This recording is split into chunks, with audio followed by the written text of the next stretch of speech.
আল্লাহ বলেন, রাসূলের জীবনের মধ্যে তোমাদের জন্য সবচেয়ে বেস্ট আদর্শ রয়েছে। কোনো ক্ষেত্রে কোনো বিজাতীয় কোনো আদর্শ ধার করার প্রয়োজন নেই। রাসূল সাল্লাল্লাহু আলাইহি সাল্লাম বলেন, মান তাশাব্বাহা বিকওমিন ফাহুয়া মিনহুম।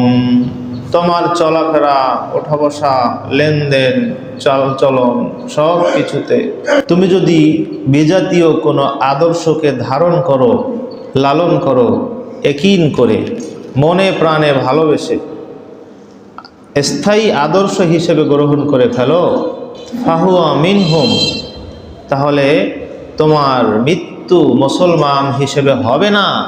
তোমার মৃত্যু ওই যেই জাতির আদর্শ তুমি ধারণ করেছ তাদের অন্তর্ভুক্ত হয়ে, ইহুদি খ্রিস্টানের আদর্শ ধারণ করলে ইহুদি খ্রিস্টান হয়ে, মুশরিকদের আদর্শ ধারণ করলে মুশরিক হয়ে তোমার মৃত্যু হবে। নাউযুবিল্লাহি মিন যালিক। আল্লাহ তাআলা বলেন, ইয়া আইয়ুহাল্লাযীনা আমানু লা তাত্তাখিযুল ইয়াহুদা ওয়ান নাসারা আউলিয়া বা'দুহুম আউলিয়াউ বা'দ। তোমরা ইহুদি খ্রিস্টানদেরকে, বেঈমানদেরকে বন্ধু রূপে গ্রহণ করিও না, তাদেরকে তোমরা অন্তরঙ্গভাবে গ্রহণ করিও না। বা'দুহুম আউলিয়াউ বা'দ, তারা একে অপরের বন্ধু, তোমাদের কখনো তারা বন্ধু নয়।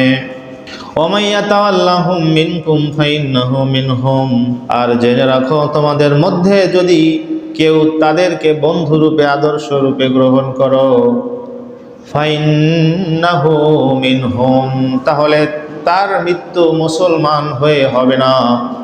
ফাইন্নাহু মিনহুম, তার মৃত্যু ওই ইহুদি খ্রিস্টানদের মতো হবে, তাদের তরিকায় মৃত্যুবরণ হবে।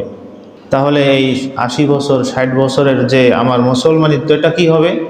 কি হবে তা আল্লাহ বলেই দিয়েছে। আল্লাহ বলে যে এটা বন্ধ হয়ে যাবে, এটা বাতিল হয়ে যাবে। ওদের আদর্শ তরিকা স্থায়ীভাবে আদর্শ হিসেবে মজবুতভাবে একীন করে ভালোবেসে গ্রহণ করা যাবে না, একটাও না।